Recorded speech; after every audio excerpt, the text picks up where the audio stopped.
Hello friends, once again RS Adda के इस platform पर आप सबका हार्दिक अभिनंदन है। मैं हूं आपका दोस्त प्रकाश और स्टार्ट करते हैं 1995 का पेपर थोड़ा सा आगे। तो मित्रों, इससे पहले बता दूं, हम डिस्कस कर रहे हैं आरएस प्री के प्रीवियस ईयर्स के क्वेश्चंस और मैंने जैसा कि हर क्लास में बताया है 30 टू 35 क्वेश्चंस प्रीवियस ईयर्स के या तो डायरेक्ट होते हैं या इनडायरेक्ट इनकी व्याख्या में से यानी कि इनके डिस्क्रिप्शन में से होते हैं। अगर आप न्यू लर्नर हैं तो आपके लिए सबसे बढ़िया काम है आप प्री के पुराने पेपर देखें, उनको विजुलाइज करें। मैंने यहाँ पर 1991 का पूरा पेपर सॉल्व करवा दिया है, 1993 का पूरा पेपर सॉल्व करवा दिया है और अभी चल रहा है 1995 का 1995 का और धीरे-धीरे हम ये सीरीज पूरी करेंगे। प्लेलिस्ट पड़ी है, सारी वीडियोस देखें शुरू से कि किस साल किस टाइप का पेपर है, ठीक है? और आप कोई आरएस मेंस के लिए कोई प्रिपेयर कर रहा है साथ-साथ में, तो मैं बता दूँ टेलीग्राम चैनल का लिंक डिस्क्रिप्शन बॉक्स में है। ये टेलीग्राम चैनल का नाम है आरएएस अड्डा। इस पर मैं डेली एक क्वेश्चन देता हूँ आंसर राइटिंग के लिए कभी 2 कभी 4 तो आप रोज़ अगर आंसर राइटिंग करेंगे तो आपको आनंद की अनुभूति होगी। ओके मित्रों, बढ़ते हैं आगे की तरफ और जल्दी अपन टेस्ट सीरीज पर भी काम करने वाले हैं मित्रों। तो और कल या परसों से इंडियन पॉलिटी का ऐसा कोर्स अपन स्टार्ट करेंगे फ्रेंड्स जो प्री में भी काम आएगा और आपके मेंस में भी काम आएगा और ऐसी पॉलिटी जो आपने आज तक नहीं पढ़ी होगी पूरे इंडिया में। ओके, आगे बढ़ते हैं। ये है छोटा सा क्वेश्चन, एक बार जरा इस क्वेश्चन पर गौर करें। मैं इसको क्लियर कर दूं, आप लोग तब तक इस क्वेश्चन को देखें। तेरी तेरी मेरी तेरी मेरी कहानी ला ला ला ला ला ला ला ला ला ला ला ला ला। ओके फ्रेंड्स, तो क्वेश्चन है कि विश्व में पर्यावरण अवक्रमण की एक गंभीर समस्या है, सबको ही पता है। और इस समस्या का प्रमुख कारण मिट्टी वह वनों का अवक्रमण है। एक बार जरा चारों ऑप्शंस को देख लीजिए। क्या मित्रों पहला स्टेटमेंट सही है? बिल्कुल 100% सही है। दूसरा स्टेटमेंट सही है, ये भी सही है। तो है तो दोनों ही सही। लेकिन क्या जो भी पर्यावरण की समस्या है, उसका केवल मिट्टी और वनों का अवक्रमण ही है? ऐसा तो नहीं है। इंडस्ट्रीज़ हैं, व्हीकल्स हैं, यानी विभिन्न प्रकार के वाहन हैं और इसके साथ-साथ विभिन्न प्रकार के प्रोजेक्ट्स हैं जहाँ से आपके विभिन्न प्रकार के CO2 है, नाइट्रोजन के ऑक्साइड्स हैं, सल्फर के ऑक्साइड्स हैं और भी कई सारी चीज़ें एटमॉस्फेयर में जाती हैं और एटमॉस्फेयर को पॉल्यूट करती हैं। तो ये आंसर इसका बराबर बैठता है मित्रों। दोनों ही सही हैं लेकिन सही तरह से व्याख्या नहीं है, आंशिक व्याख्या है, बराबर है। और पर्यावरण से रिलेटेड आप बहुत सारी बातें मित्रों सुनते हैं दिन प्रतिदिन। एक तो आपको याद रखना है कोप कॉन्फ्रेंस ऑफ पार्टीज जो हर साल होती हैं, कमेंट बॉक्स में बताइएगा अभी 2023 में कौन सा कॉप होगा और कहाँ होगा, पिछला कहाँ हुआ था और इसके साथ-साथ मॉन्ट्रियल प्रोटोकॉल है, इसके साथ-साथ आपका जोहान्सबर्ग का प्रोटोकॉल है, कई सारी चीज़ें पर्यावरण में हैं जिसको अपन डिस्कस करेंगे। तो इसका आंसर है आपका ए फॉर अम्बाला। ओके मित्रों, आगे बढ़ते हैं।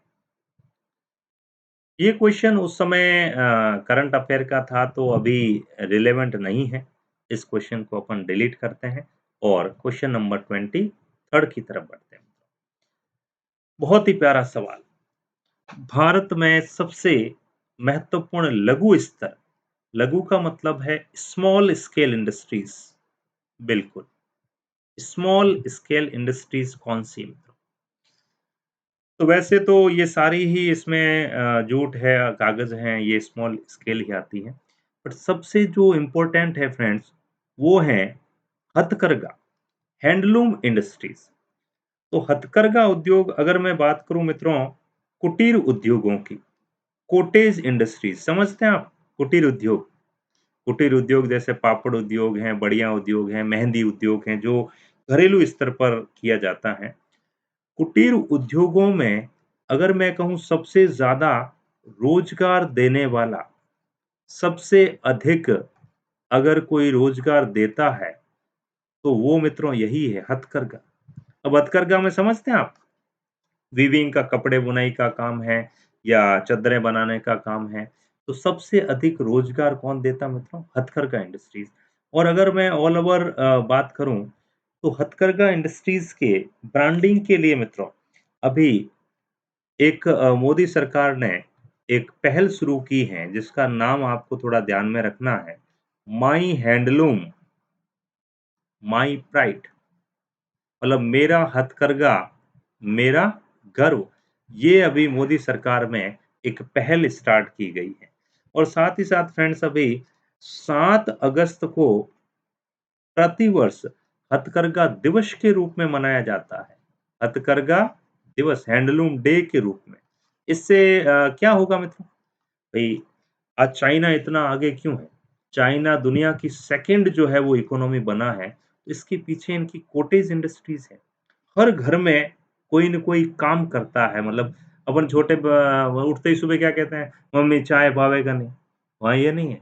मम्मी आज कौन-सा वीडियो गेम खेलना है, आज कौन-सी घड़ी ठीक करनी है, आज कौन-सा कंप्यूटर बनाना है, वहाँ मतलब एक मैन्युफैक्चरिंग हब बन गया है।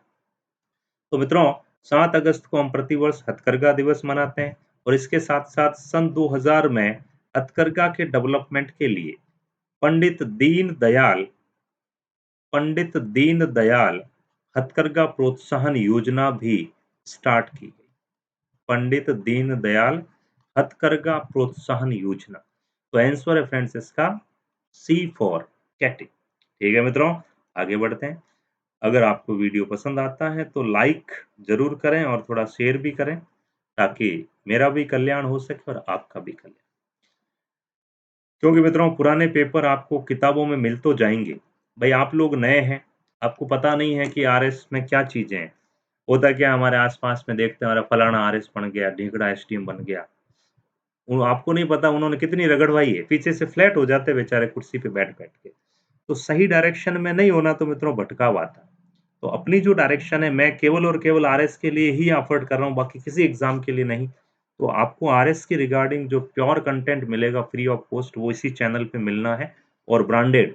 उत्कर्ष में भी मैंने पढ़ाया है, अनअकैडमी पर 5 साल पढ़ाया है और यूपीएससी का इंटरव्यू भी दिया और आरएस के मेंस में लिख चुका हूँ 3 बार। हालाँकि मेंस में जो है वो 1 बार मेरा हुआ, बाकी 3 बार नहीं हो पाया, टोटल 4 बार लिख दिए। तो कुछ कारण हैं मित्रों, अब आप भी समझते हैं कि पढ़ाना आसान काम है लेकिन खुद बनना मुश्किल काम है, तो कोशिश जारी है, ऐसा नहीं कि हमने छोड़ दिया है। जब तक तोड़ेंगे नहीं तब तक छोड़ेंगे नहीं, लेकिन डायरेक्शन जो मैं दे रहा हूँ वो बिल्कुल परफेक्ट है, आप चलते रहें बस। भारत का सबसे ऊँचा पर्वत कौन-सा है? मुझे पता है आप यहाँ हाईएस्ट माउंटेन बोला है मित्रों और आप में से कई लोग सीधे चले गए होंगे कंचनजंगा, लेकिन वो गलत है। यहाँ पर्वत चोटी नहीं बोला है, यहाँ बोला है हाईएस्ट माउंटेन रेंज। तो मित्रों इसका आंसर है आपका काराकोरम। अगर काराकोरम नहीं होता ना तो कंचनजंगा सही था।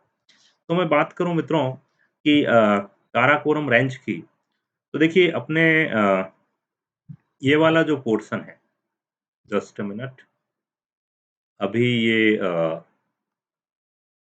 थोड़ा-सा ये मैप पुराना वाला है, बाकी यहाँ इसको अपन ने लद्दाख अलग कर दिया है। तो मित्रों यहाँ पर आपकी ये काराकोरम रेंज है और यहीं पर काराकोरम के अंदर अगर आप देखेंगे भारत का सबसे ऊँचा पर्वत तो काराकोरम है। तो यहाँ काराकोरम में एक चोटी है जो दुनिया की दूसरी सबसे बड़ी चोटी है, ऊँची चोटी और उसका नाम आपको पता है, उसको हम सिंपली कहते हैं K2 या इसका जो दूसरा नाम है, वो है गॉडविन गॉडविन ऑस्टिन। तो मित्रों अभी पहली जो हाईएस्ट पीक है वो तो आपको पता नेपाल हिमालय में है। कौन-सी? माउंट एवरेस्ट, बिल्कुल। माउंट एवरेस्ट 8,848 मीटर अभी कुछ लोग कह रहे हैं कि ऊँचाई जो 8,850 भी हो गई है, बढ़ती रहती है।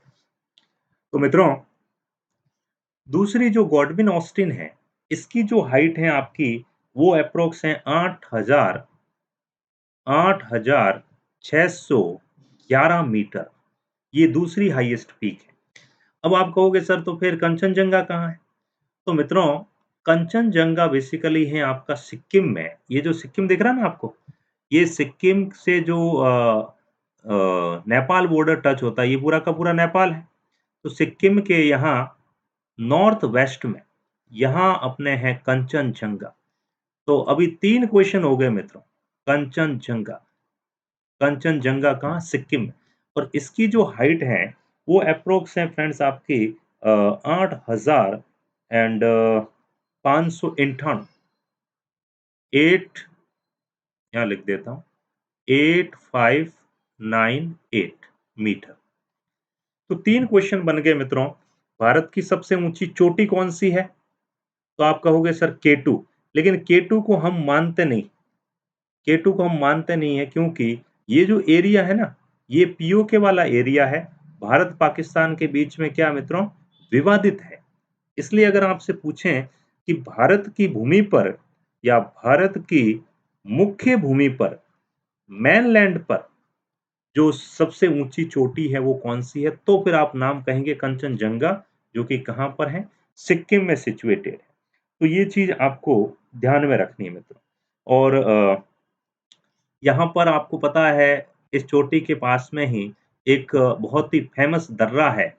उस दर्रे का नाम कई बार आप सुनते हैं। कौन सा मित्रों? नाथुला दर्रा। नाथुला के साथ-साथ यहाँ जलेपला भी है, ध्यान रहे। तो नाथुला दर्रा भारत और चीन के बीच में विवादित है, जो कई बार चर्चा में आता है। और यहीं पर दुनिया का सबसे ऊँचा अ, आर्मी कैंप समझ लीजिए, सियाचिन ग्लेशियर, वो भी यहीं पर सिचुएटेड है। तो ये सारी चीज़ें आपको दिमाग में आ गई होगी। मैं बढ़ूँगा थोड़ा-सा आगे की तरफ। Just a minute friends. बिल्कुल। तो आंसर क्या होगा मित्रों इसका? सबसे ऊँचा पर्वत तो है काराकोरम, बट सबसे ऊँची चोटी कौन-सी है? कंचनजंगा। ओके, आगे बढ़ते हैं मित्रों अगले क्वेश्चन की तरफ।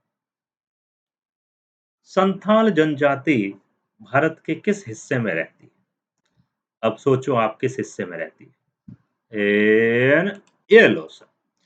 तो मित्रों, एक्चुअल में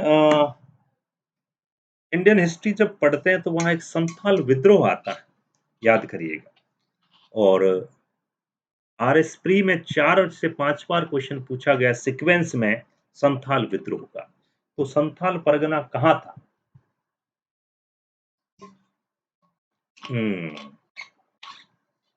पानी पीते रहें मित्रों टाइम टू टाइम, ताकि दिमाग थोड़ा ठंडा रहे। तो फ्रेंड्स, ये जो पूर्वी भारत है आपका, जिसमें ये वेस्ट बंगाल भी आ जाता, बिहार भी आ जाता, झारखंड है, छत्तीसगढ़ है, उड़ीसा है, ये कंप्लीट हिस्सा, ये पूरा का पूरा जो है मित्रों, संथालों का केंद्र है। बोले तो कौन-सा भारत? पूर्वी भारत या ईस्टर्न इंडिया। 1 मिनट इसको मैं इधर लिख देता हूँ। पूर्वी भारत। अब पूर्वी भारत में ये जो राज्य दिख रहे हैं, यहाँ पर आपकी संथाल जनजाति है और ये भारत का सबसे बड़ा आदिवासी समुदाय है, ध्यान रखना। भारत का सबसे बड़ा, the largest tribal group of India, सबसे बड़ा आदिवासी समुदाय कौन सा है भई? संथाल, आदिवासी समुदाय।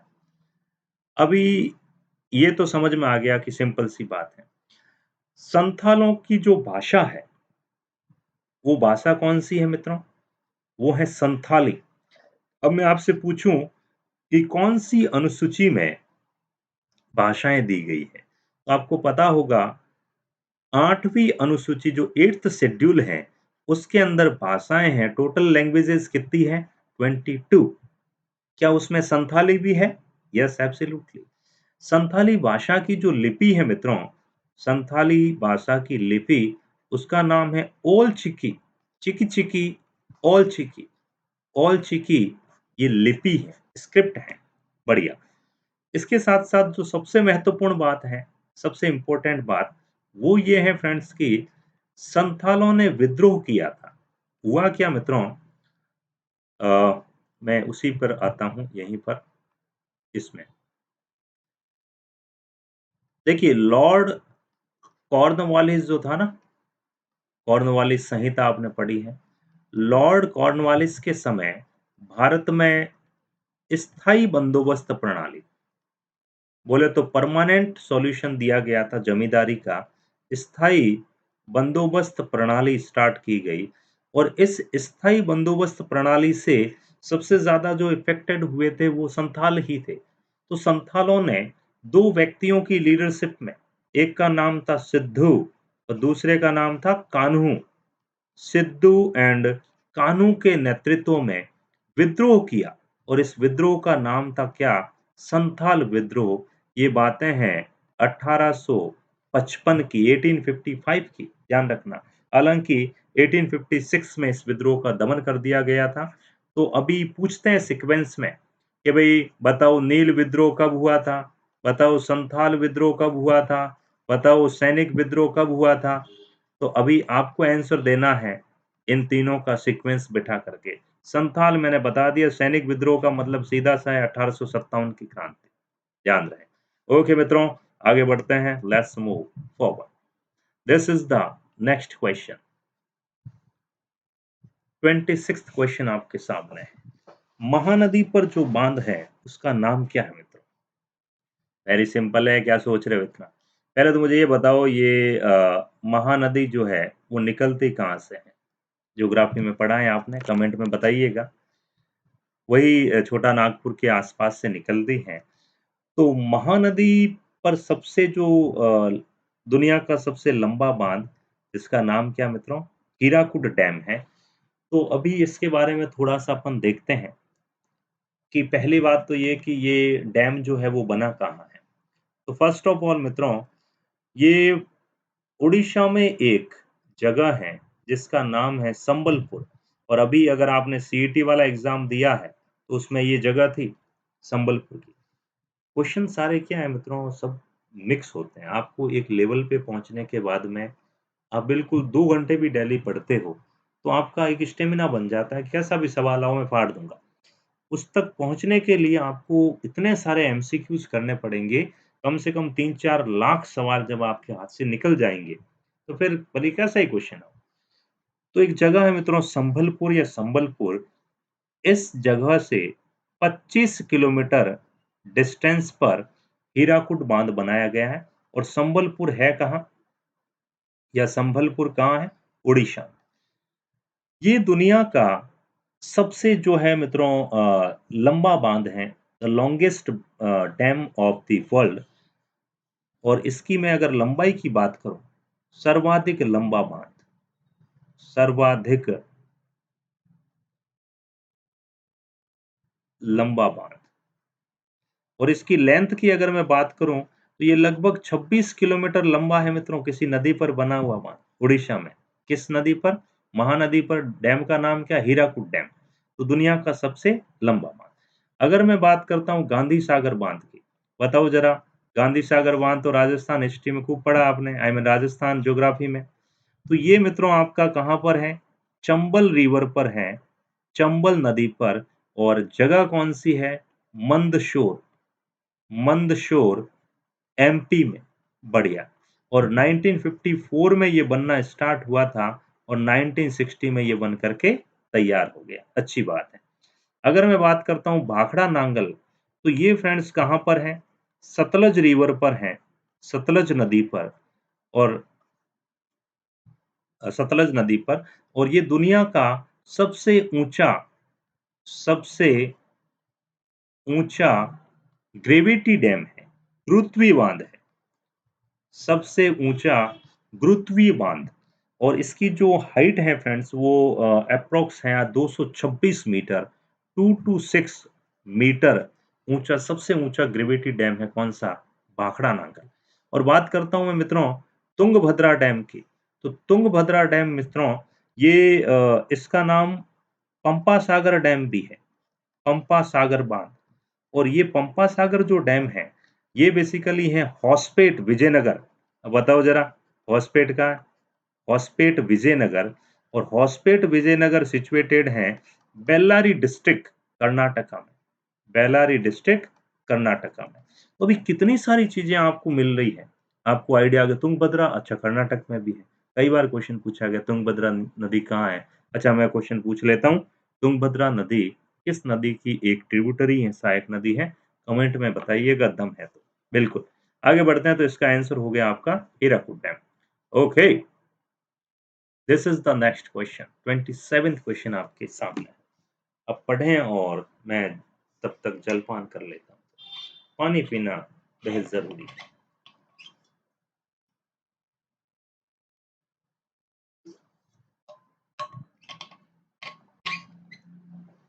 बढ़िया साहब, बढ़िया। पहले तो मुझे ये बताओ मित्रों कि ये जो चारों कंट्रीज़ आपके सामने हैं, ये किस कॉन्टिनेंट की हैं, किस महाद्वीप की हैं? Rwanda, Kenya, Zimbabwe, Zaire. तो फर्स्ट ऑफ ऑल ये जितने भी कंट्रीज़ हैं, ये अफ्रीकी महाद्वीप की हैं। ध्यान है इतना तो? अफ्रीका में है। अभी मैं मैप की तरफ चलता हूँ आपको। पहले आंसर बता दूँ। आंसर इसका सी है मित्रों, ज़िम्बाब्वे की राजधानी हरारे है, बाकी सब उल्टे-सीधे हैं। कैसे? देखिए, केन्या की जो कैपिटल है, वो नैरोबी है, बढ़िया। और रवांडा की जो कैपिटल है, वो है मित्रों आपकी किगाली, बिल्कुल। रवांडा की कैपिटल है किगाली और जायरे की कैपिटल है किसानसा। ये तो हुई इसकी बात। थोड़ा-सा मैं मैप की तरफ बढ़ता हूँ। आओ, दुनिया घूमने चलें। मुझे ले चलो सजना तारों के शहर में। चलो मित्रों, आपको शहर ले जाता हूँ। ये जो अफ्रीकन कॉन्टिनेंट आपको दिख रहा मित्रों, यहाँ ये कंट्रीज़ जो है मित्रों, ये सीड कंट्रीज़ कहलाती हैं, हॉर्न ऑफ अफ्रीका। उसके बाद में यहाँ आपका केन्या, तंजानिया या किलिमंजारो, ये जो लैंडलॉक कंट्री आपको दिख रही हैं, ये है आपका ज़िम्बाब्वे, नीचे साउथ अफ्रीका, इधर बोत्सवाना, इधर मोज़ाम्बिक और इसके साथ-साथ ये रवांडा, कोंगो, हेती ये यहाँ पर आपके छोटी-छोटी कंट्रीज़ हैं जो अफ्रीकन कॉन्टिनेंट में। तो इससे ज़्यादा कुछ समझना नहीं था। अभी मैं बात करता हूँ थोड़ा ज़िम्बाब्वे के बारे में। ज़िम्बाब्वे को पहले मित्रों, इसका जो पुराना नाम है ज़िम्बाब्वे का, वो था रोडेशिया। ये क्वेश्चन भी कई दफ़े आरएस प्री में पूछा गया हुआ है कि रोडेशिया मतलब क्या? ज़िम्बाब्वे का पुराना नाम था रोडेशिया, बढ़िया। और इसकी जो राजधानी है हरारे हरारे, इसका पहले नाम था मित्रों सैलिसबरी सैलिसबरी और अभी इसका नाम क्या कर दिया गया है हरारे। और ध्यान रहें ये ज़िम्बाब्वे एक लैंडलॉक का मतलब होता है स्थलरुद्ध जिसकी सीमा समुद्र से टच नहीं होती है। ये एक लैंडलॉक कंट्री है। कौन-सी? ज़िम्बाब्वे। बढ़िया, चलो आगे बढ़ते हैं। आंसर इसका सी फॉर कैटी मैच है, बाकी सब उल्टे-सीधे हैं। बढ़िया साहब, बढ़िया।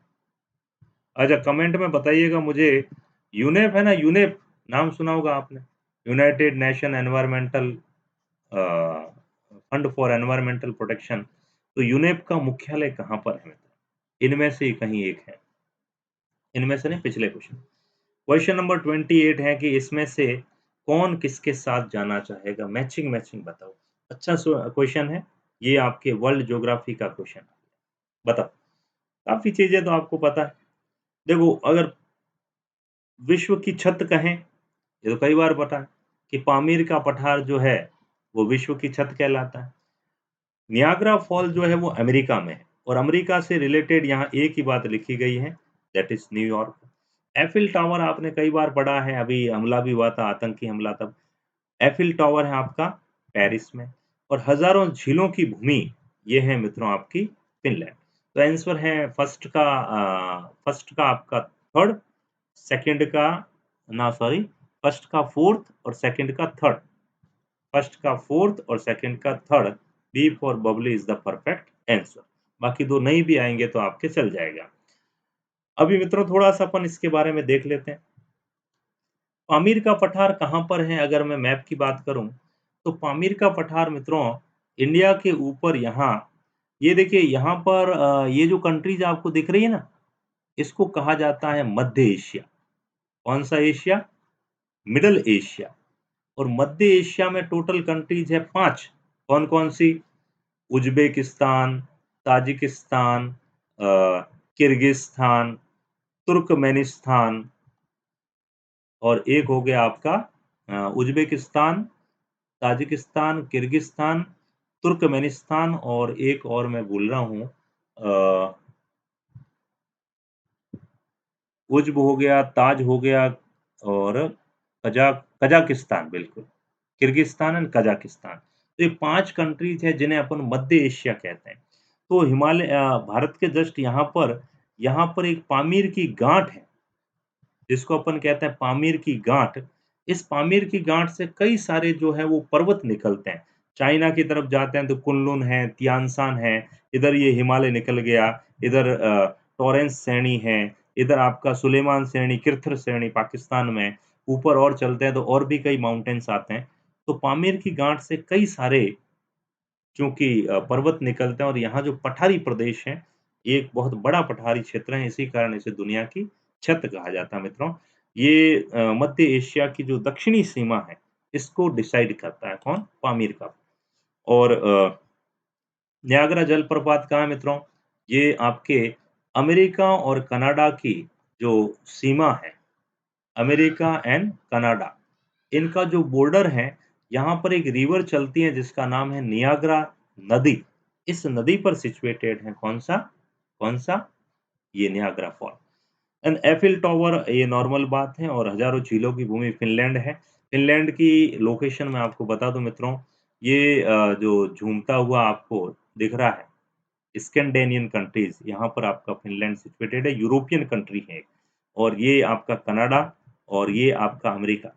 ये मैप में इसलिए बता रहा हूँ मित्रों, क्योंकि एक ज़माना था 2014-15 में जब फर्स्ट टाइम मैंने पहली बार जब मैप देखा था ना, मुझे पता ही नहीं चल रहा था कौन कहाँ है यार, क्योंकि मैं तो इंजीनियरिंग बैकग्राउंड से हूँ और ये पढ़ रहे थे बचपन में 7वीं 8वीं फिर भूल गए। तो ये मैप आपके नट-शेल में होना चाहिए। आपको पता चले मैं नाम बोलूँ जैसे पपुआ न्यू गिनी, अब वो सर पप्पू तो हमारे आस-पास में कहीं रहता है बट पपुआ न्यू गिनी नहीं सुना। पपुआ न्यू गिनी यहाँ पर है मित्रों ऑस्ट्रेलिया के ऊपर, है ना? मैं आपको कहूँ साहब बताओ कोको चैनल कहाँ है?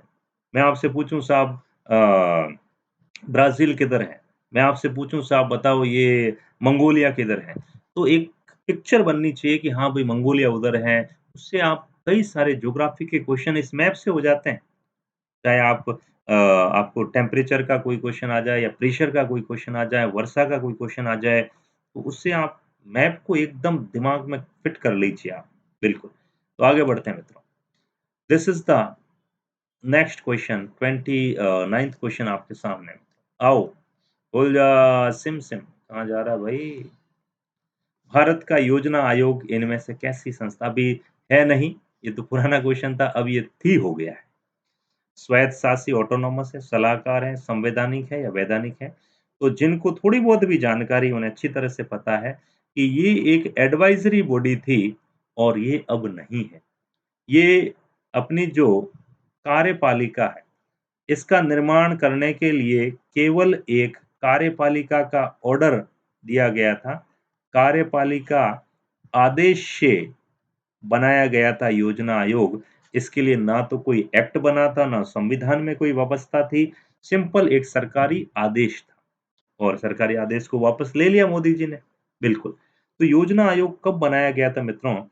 हुआ क्या था कि हमारे जो पहले वित्त मंत्री थे, नाम बताऊँ मैं, सॉरी उद्योग मंत्री वित्त मंत्री जॉन मथाई। तो जॉन मथाई जी ने जॉन मथाई साहब ने जब 1952 का बजट प्रस्तुत किया, सॉरी 1950 का, तो बजट प्रस्तुत किया, तो उस समय योजना आयोग की घोषणा की गई थी और इसी को करते हुए मार्च 1950 में योजना आयोग का निर्माण कर दिया गया। योजना आयोग क्या करता था मित्रों? सरकार के लिए एक सलाहकारी भूमिका का कार्य करता था और 12 पंचवर्षीय योजनाएँ तैयार करने में योजना आयोग की महत्वपूर्ण भूमिका रही। लेकिन 1 जनवरी 1 जनवरी 2015 से योजना आयोग की जगह क्या आ गया मित्रों? NITI Aayog, National Institute for Transforming India Aayog ये 2015 में बना है। अब आप कहोगे sir what is the basic difference between NITI Aayog and the Yojana Aayog और the planning commission? There was a difference. क्या डिफरेंस है? कि जो योजना आयोग था ना मित्रों, योजना आयोग की जो अप्रोच थी, वो थी top to bottom approach. Top to bottom approach. और जो नीति आयोग है ना मित्रों, ये बॉटम टू टॉप अप्रोच। अब आप कहोगे सर ये क्या टॉप टीबी बीटी? देखिए कोई भी योजना अपर लेवल पे बनती है फिर धीरे-धीरे उसका जो है वो एक्सपेंशन कर दिया जाता है। सेंटर पे बनी, फिर स्टेट में आई, स्टेट से डिस्ट्रिक्ट में आई, फिर तहसीलों में आई, फिर गाँव में गई। इसको कहते हैं ऊपर से नीचे की तरफ प्रवाह। लेकिन नीति आयोग जो है, वो गांधीयन मॉडल पर आधारित। गांधी जी ने क्या बोला था?